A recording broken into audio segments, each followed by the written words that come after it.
Continuando a nossa exposição em Romanos, capítulo 13, versos de 11 a 14.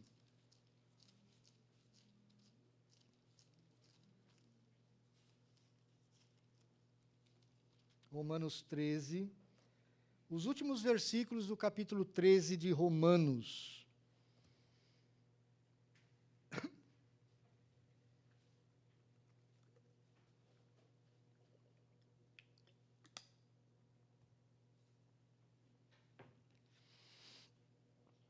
Diz assim a palavra do Senhor. E digo isto a vós outros que conheceis o tempo. Já é hora de vos despertardes do sono, porque a nossa salvação está agora mais perto do que quando no princípio cremos. Vai alta a noite, e vem chegando o dia. Deixemos, pois, as obras das trevas, e revistamo-nos das armas da luz. Andemos dignamente como em pleno dia, não em orgias e bebedices, não em impudicícias e dissoluções, não em contendas e ciúmes, mas revesti-vos do Senhor Jesus Cristo, e nada disponhais para a carne no tocante às suas concupiscências. Oremos mais uma vez. Pai, dá a nós agora clareza na exposição da Tua palavra e a todos nós o toque do Teu Espírito, para que não só compreendamos a Tua palavra, mas creiamos nela e a coloquemos em prática na nossa vida. Nós oramos em nome de Jesus. Amém.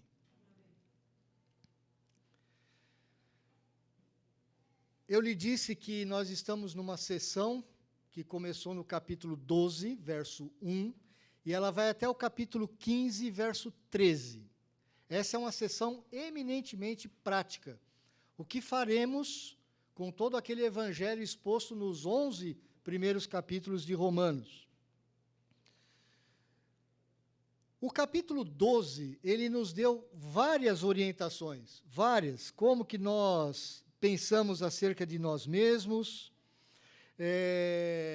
como nós exercemos os nossos dons, como nós demonstramos amor sincero, como nós obedecemos ao governo, já no capítulo 13, versos de 1 a 7, e, por último, nós vimos 13, de 8 a 10, como nós devemos e por que devemos amar o nosso próximo, ou amar a sociedade onde nós estamos inseridos.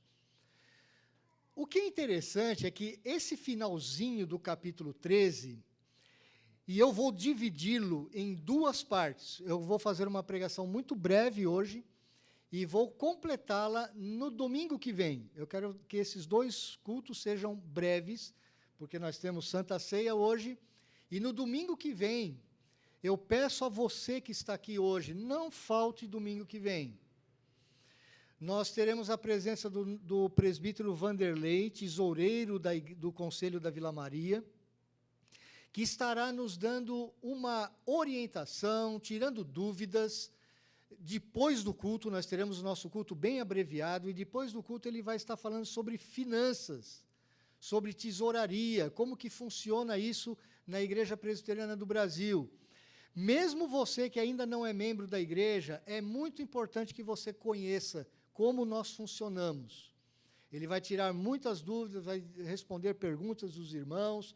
Então, é um momento bem importante para a igreja, e eu desafio você que está aqui hoje, não falte domingo que vem. É muito importante para a igreja e para você também. Esses versículos que nós lemos, esse final do capítulo 13, eu posso dividir em duas partes. Por quê? Eu não estou forçando a barra para dividir, não. Ele é possível, é logicamente possível. Porque o verso 11 até o verso 12, parte A, primeira parte do verso 12, nós temos aquilo que nós chamamos os indicativos. O que nós precisamos aprender acerca daquilo que Deus está fazendo? E do verso 12, parte B, até o verso 14, é o que a gente chama de imperativo. Então, eu devo fazer isso a partir desse conhecimento que eu tenho. Então, é muito lógico isso e você vai entender o que eu estou lhe dizendo.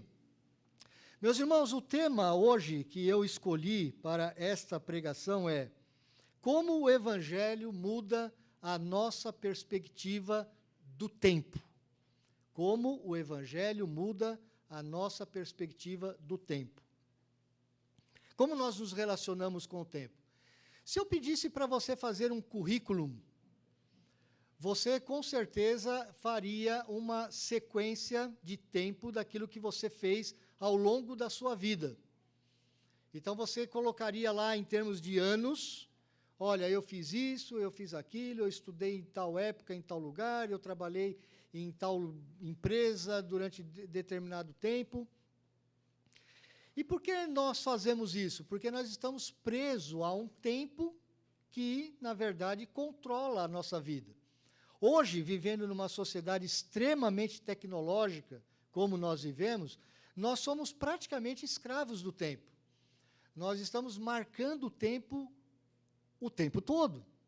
Porque nós temos horário para levantar para trabalhar, temos horário para chegar ao culto, temos horário para os vários compromissos que nós que vão demandando de nós obrigações ao longo da semana. Nós estamos presos ao tempo. Na antiguidade, o tempo era medido de uma forma um pouquinho diferente. Por quê? Porque as pessoas eram mais ligadas à terra. Então, os ciclos da natureza, as estações do ano, elas praticamente moldavam a forma como os antigos controlavam o tempo. O calendário deles era preso justamente aos movimentos da terra, ao ciclo de chuvas, ao ciclo de fertilidade. Tudo isso controlava o tempo das pessoas. E hoje não é diferente. Hoje você também está preso a um tempo. Só que o tempo hoje ele não está tão preso à terra. Você não está preocupado com os ciclos de fertilidade das várias áreas de terra do Brasil. Está preocupado com isso? Você não está. Porque você vive hoje uma forma diferente de vida. Então, o seu tempo é mais ligado a esse aspecto tecnológico em que nós vivemos. Mas, de qualquer forma, você está preso a esse tempo. Só que a Bíblia, quando ela usa a palavra em português, tempo, ela nem sempre está falando desse tempo cronológico. Ela nem sempre está falando desse tempo marcado no relógio. Pode ser um relógio antigo, os judeus, os assírios, os babilônios, os romanos usaram, ou pode ser o nosso relógio, o seu celular. Hoje nós estamos num momento mais frenético na história da humanidade, nós estamos muito mais escravizados ao tempo, e você percebe isso, porque quando você vai chegando, por exemplo, logo estaremos em agosto, você fala, puxa vida, já estamos chegando no final do ano, como o tempo passa rápido. Você percebe isso. Independente, meus irmãos, desse tempo cronológico, existe um tempo na Bíblia que é um conceito completamente diferente, que é o chamado kairos, e não cronos. Esse tempo que a Bíblia usa, ele é o tempo tanto de oportunidades, como de decisão da nossa parte. É o tempo onde Deus está executando algumas coisas na história da redenção. Os ciclos antigos, como eu lhes disse, ciclos da natureza, eles tinham uma ideia de início, desenvolvimento, final, que voltava para o mesmo início. Então, isso não só nas culturas antigas, mas principalmente na cultura grega, que forma a nossa forma de pensar e de agir e de viver, você muitas vezes pensa que o seu tempo é cíclico. Você quer ver uma coisa? Se eu perguntar aqui para alguns jovens que estão hoje aqui na igreja e falar de algumas coisas assim, olha, isso é urgente na sua vida. Ele não percebe isso como eu percebo, como talvez o seu Elias perceba, como talvez Luciene perceba, talvez como Samuel perceba. Por quê?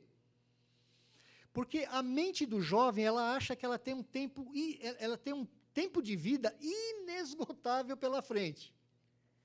ele nunca pensa que a morte pode alcançá-lo imediatamente.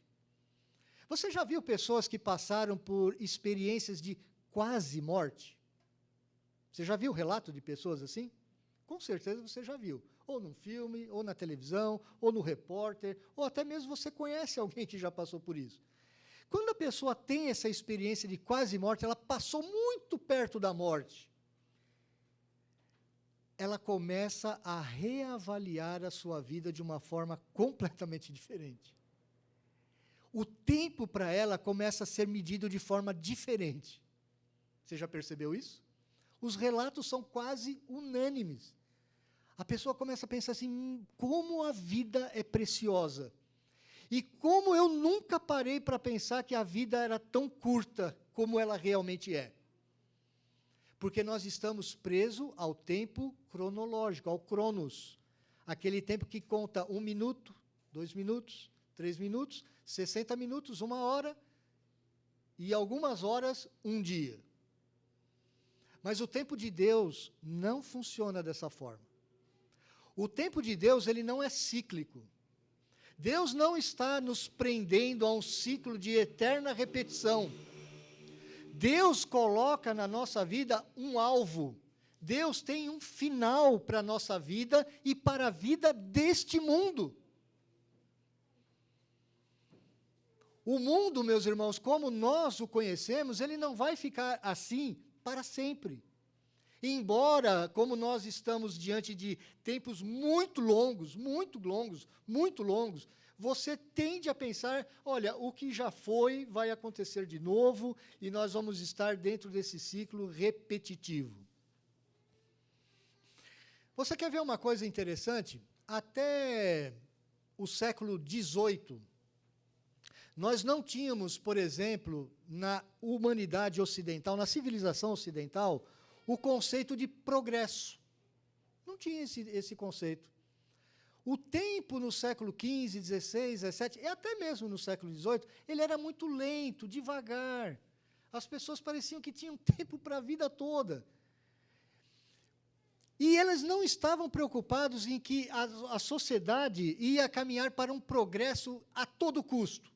Hoje você está preso a esse tempo de progresso, a essa angústia pelo progresso. E tantos círculos políticos usam essa técnica, usam essa ansiedade do homem moderno para chegar a um progresso.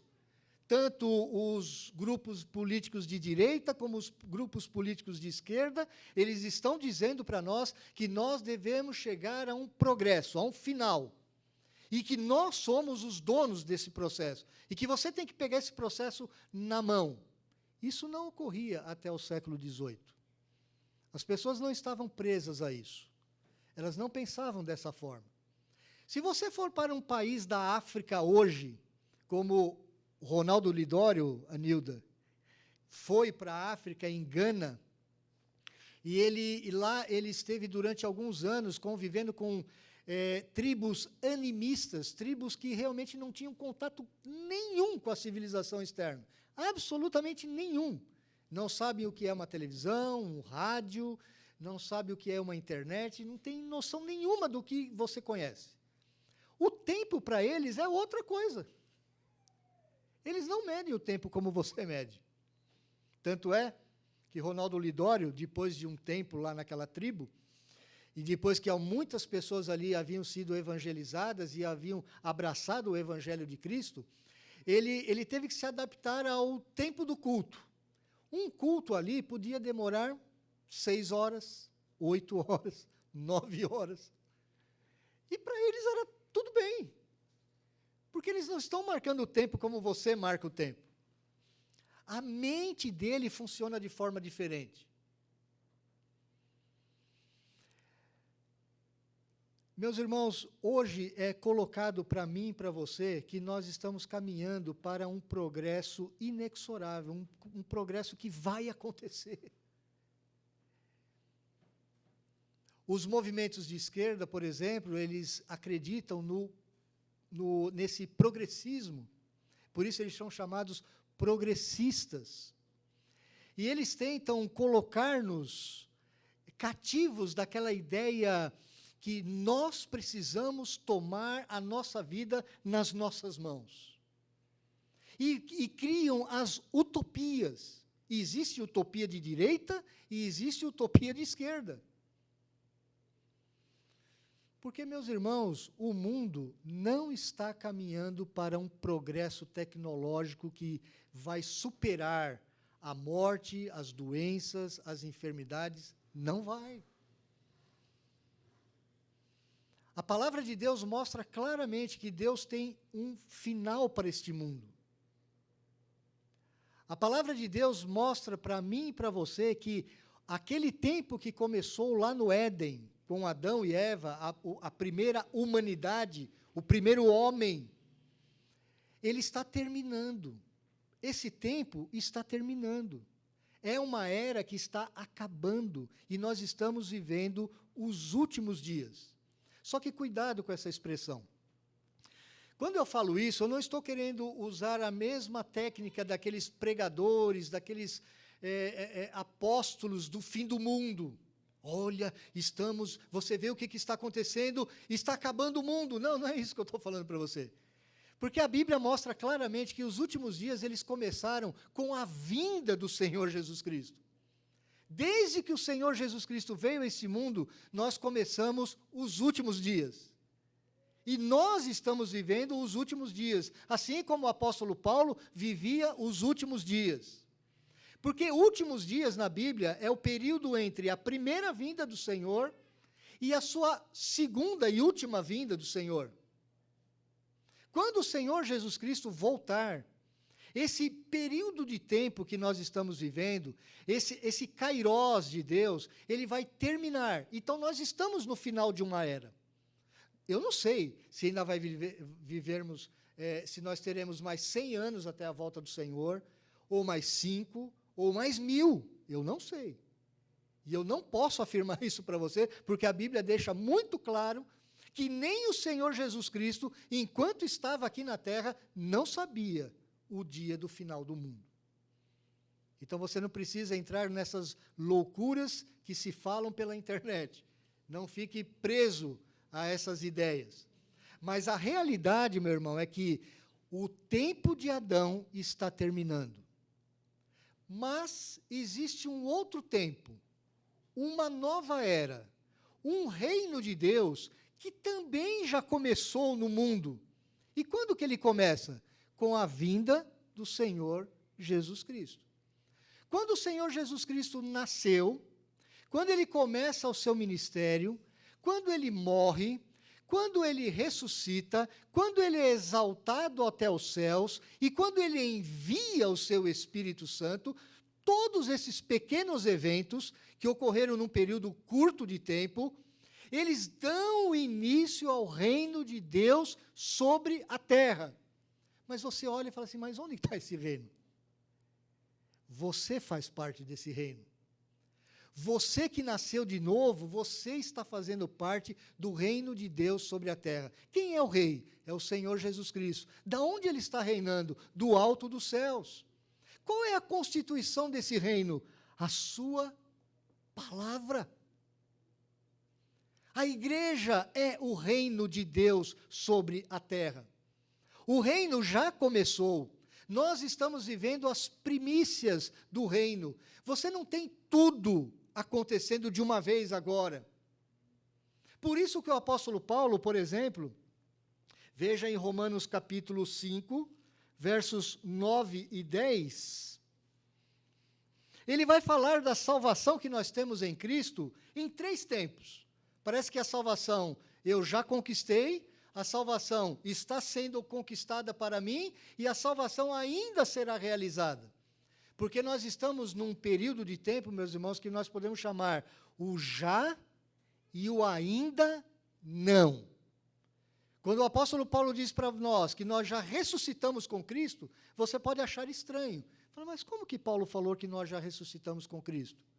Se eu nem morri ainda. Porque isso já é uma realidade. E por que é uma realidade? Porque Jesus Cristo já ressuscitou. Ele foi o primeiro de uma era. E o fato de Jesus Cristo ter ressuscitado dentre os mortos nos garante a minha e a sua ressurreição. Veja, Romanos capítulo 5, versos 9 e 10. Logo, muito mais agora, sendo justificados pelo seu sangue, seremos por ele salvos da ira. Ué, então quer dizer que tem um aspecto aqui que eu ainda vou ser salvo? Sim. E eu vou ser salvo de quê? O que ele está falando aqui? Eu vou ser salvo da ira de Deus, porque a ira de Deus ainda não caiu sobre a humanidade de forma plena. Ela vai cair quando da volta do Senhor, do dia do Senhor, que nós cantamos aqui. O dia do Senhor, ele é para nós, a igreja de Cristo, uma alegria, uma bênção, mas para o mundo, uma desgraça total. Você vai ver daqui a pouco o texto de Malaquias, onde mostra isso claramente. Então, nós seremos salvos da ira de Deus. Você não vai cair debaixo da ira de Deus. Por quê? Porque Jesus Cristo já tomou a ira de Deus no seu lugar. Então, nesse aspecto, eu serei salvo. Mas ele continua. Porque se nós, quando inimigos, fomos reconciliados com Deus... Opa, então eu já fui reconciliado com Deus. Eu já fui perdoado dos meus pecados. A minha salvação, nesse aspecto jurídico, já é uma realidade. Cristo já pagou a minha condenação. Eu já sou salvo.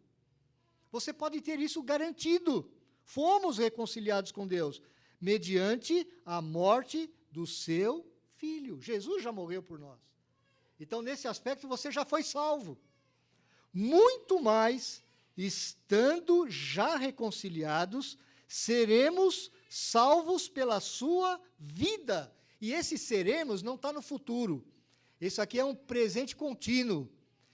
Nós estamos sendo salvos pelo Espírito Santo ao nos santificar.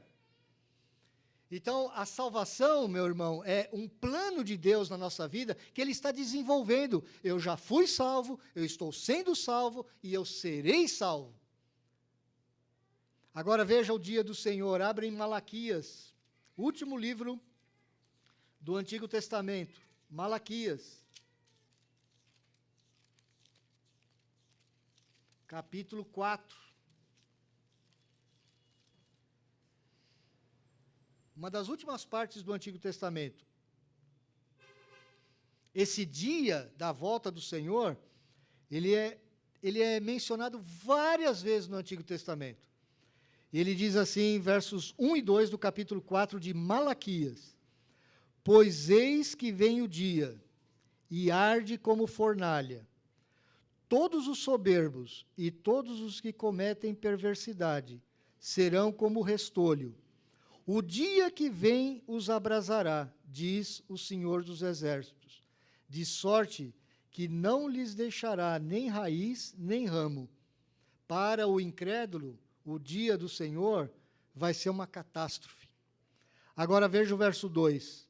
Mas para vós outros, que temeis o meu nome, nascerá o sol da justiça, trazendo salvação nas suas asas. Saireis e saltareis como bezerros soltos da estrebaria. Para nós será uma grande alegria, o mesmo dia, o mesmo sol que vai queimar os incrédulos, é o mesmo sol que vai aquecer o nosso coração, que vai iluminar a nossa vida. Agora eu quero que você volte para Romanos, capítulo 13.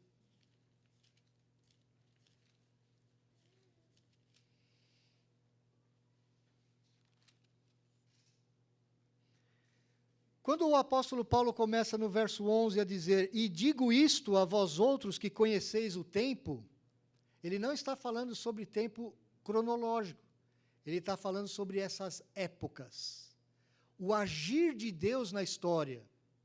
E quando ele diz, eu digo isto, ele está dizendo desde do capítulo 12, verso 1, até o capítulo 13, verso 10. Ele falou ali sobre várias coisas, eu quero repetir isso para você. pensar em nós mesmos da maneira correta, não pensar acima do que nós deveríamos pensar, exercitar os nossos dons para o bem da igreja, demonstrar amor sincero, não falso, obedecer ao governo, amar aos outros. Quando que você vai ter, meu irmão, motivação para todas essas coisas? Quando você entender o tempo. Quando você compreender o kairós de Deus, o tempo de Deus. Quando você discernir aonde você está. Se você não discernir o tempo, você não vai compreender todos esses mandamentos, todas essas ordens do apóstolo Paulo, todas essas ordens de Deus para a sua e para a minha vida, você não vai compreender. Você precisa compreender o tempo. Você precisa, como que, ter uma experiência de quase morte, para você começar a valorizar o tempo que você tem de uma forma diferente, para você olhar para a vida de uma forma diferente, para você começar a viver os valores do reino hoje, aqui e agora. Porque senão você vai ser como um jovem. Um jovem de 14, 15, 16 anos, você pode falar algumas coisas urgentes para ele hoje, a cabeça dele não funciona assim. Ele pensa, dentro dele mesmo, ele pensa assim, eu tenho a vida toda pela frente, o que esse cara está falando para mim? E a gente desperdiça o tempo. E a gente não discerne o tempo. Ou a gente não sabe exatamente o que Deus está fazendo. E ele continua dizendo aqui para nós, eu digo todas essas coisas a vós outros que conheceis o tempo. Já é hora de vos despertardes do sono. Sabe o que ele está dizendo? Ele vai falar logo a seguir aqui. Esse tempo de Adão está acabando. Está acabando. A volta do Senhor, hoje, está muito mais próxima do que há 2000 anos atrás. Quando Paulo escreveu essa carta, ele escreveu no ano 57 da nossa era. Ainda não completaram 2000 anos quando ele escreveu isso. Mas ele está dizendo, olha, o tempo está próximo. A nossa salvação está mais próxima agora do que já esteve no passado. Então, compreenda o que Deus está fazendo na sua vida, meu irmão. Compreenda os tempos de Deus. Eu não estou falando para você guardar data. Eu não estou falando para você guardar calendário. Agora, preste atenção no que eu vou lhe falar. Talvez você esteja tão preso ao calendário que você estabeleceu para a sua vida, que você não está preocupado com o calendário de Deus. Talvez o seu calendário esteja só preocupado quando que eu vou me aposentar? Quando que eu vou curtir a minha vida? Quando que eu vou casar e ter filhos? Quando que eu vou conquistar a casa própria?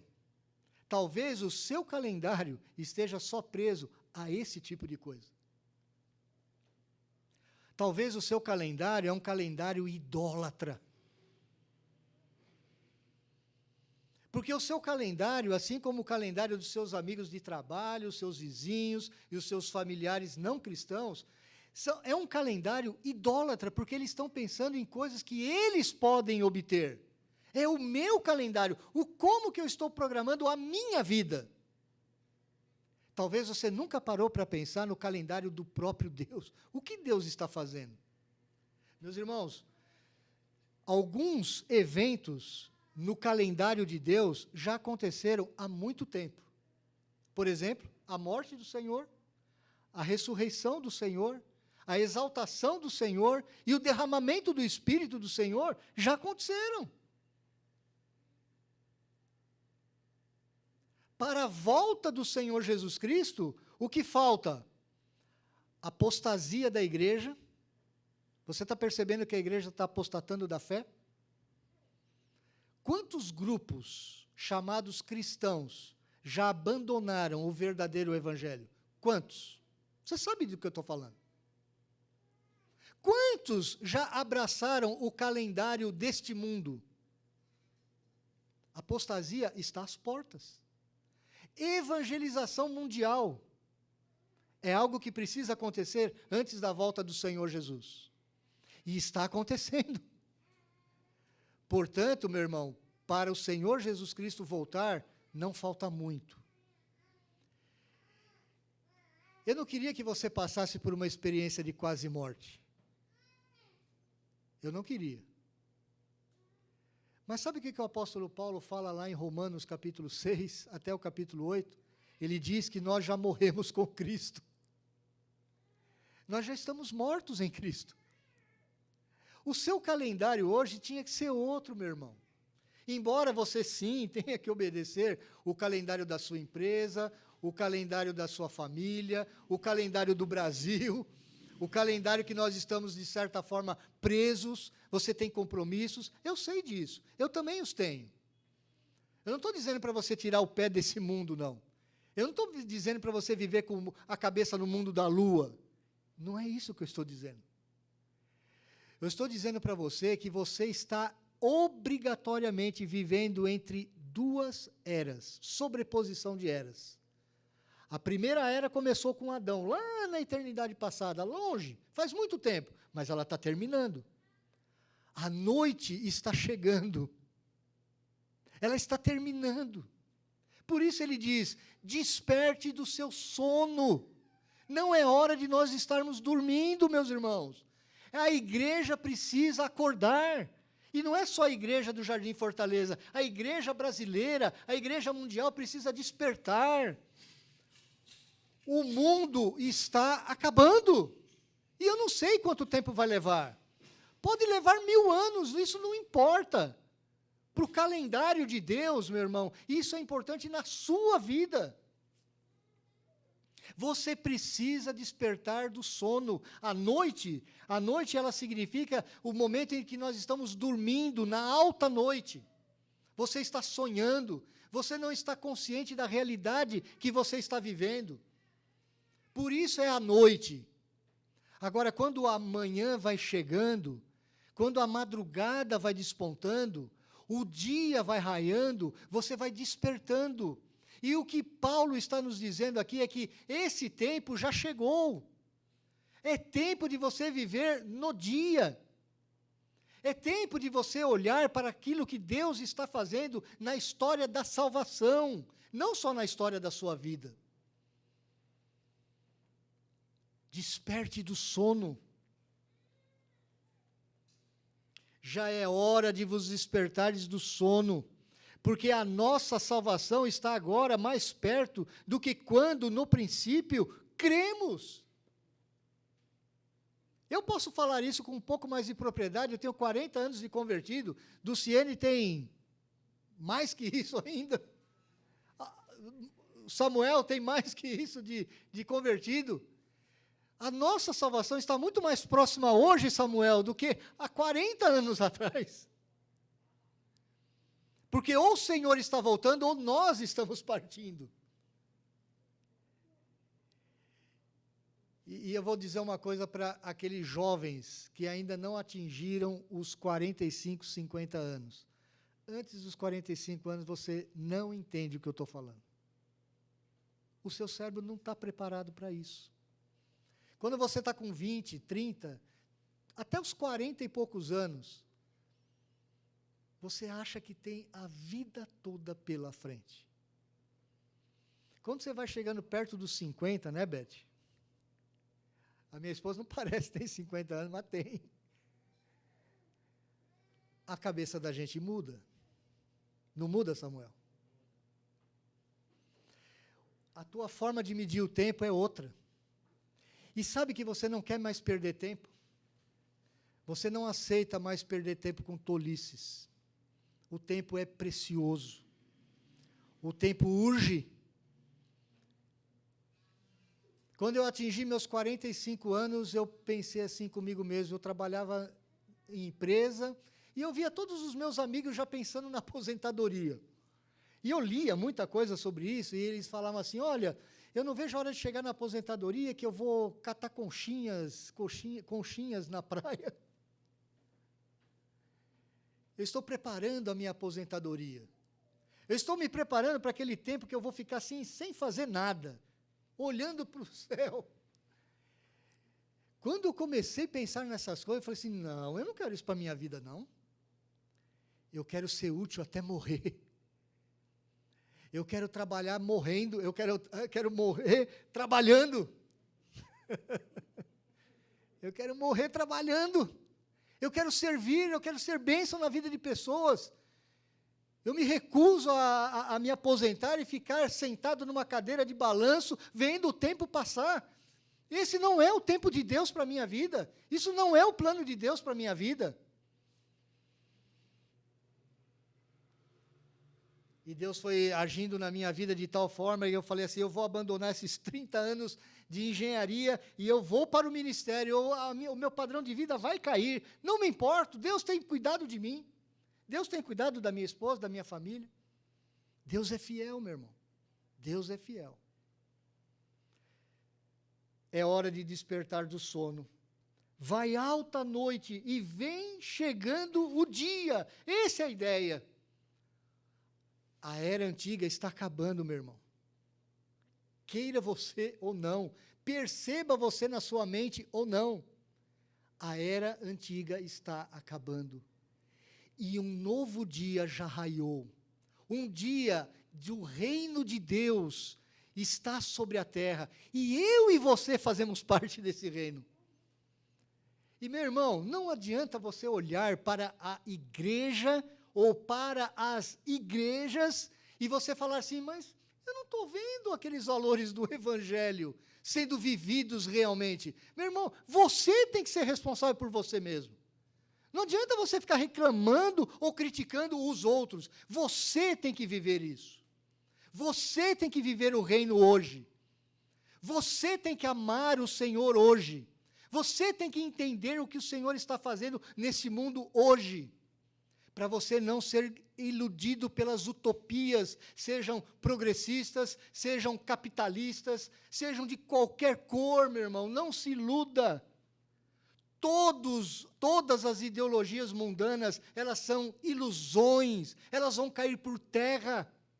Quando o Senhor Jesus Cristo voltar, Ele vai envergonhar os sábios deste mundo. Qualquer ideologia vai cair por terra igual banana podre. Não se sustentará. A única verdade, meu irmão, é que o Senhor tem um plano, e esse plano está caminhando para um alvo. O novo céu e a nova terra estão mais próximos de mim e de você hoje do que já esteve no passado. Acorde, meu irmão. Desperte do sono. Desperte do sono. Passe a começar a entender o tempo de Deus na sua vida, para que você tenha motivação de amar o seu próximo, de não pensar sobre você mesmo além do que convém, para que você possa se relacionar com o Estado da forma correta, para que você possa amar os seus inimigos, para que você possa amar os irmãos, para que você possa exercer os dons na igreja, você precisa ter essa motivação, meu irmão. Você precisa discernir o tempo. Se você não discernir o tempo, você vai gastar o seu tempo. Você vai perder o seu tempo. Você vai desperdiçar o seu tempo. O que Paulo está nos dizendo nessa primeira parte do texto é: compreenda que essas coisas estão acontecendo. O crente, meu irmão, ele tem que pensar. O crente não vive no automático. Ele é chamado a discernir o tempo em que ele vive. Porque logo no domingo que vem, eu vou lhes dizer o que isso implica na nossa vida prática. Por que depois ele dá alguns mandamentos? Meu irmão, se você não entender o indicativo que eu estou lhe passando hoje, você não vai entender o imperativo. Você não vai compreender. Por isso, hoje, é importante que você clame ao Senhor. Deus, eu preciso entender o teu tempo. Eu preciso ajustar o meu calendário ao teu calendário. O meu calendário talvez seja muito idólatra. Eu só estou pensando no dia do pagamento, quando que eu recebo o pagamento. Talvez eu esteja pensando no final do ano só em tirar as minhas férias. Talvez eu esteja pensando que talvez alguns anos eu tenho mais um curso, mais uma propriedade adquirida. Talvez eu esteja pensando só no dia da minha aposentadoria. Isso é um calendário idólatra. Submeta o seu calendário ao calendário de Deus na sua vida, meu irmão. Deus nos abençoe.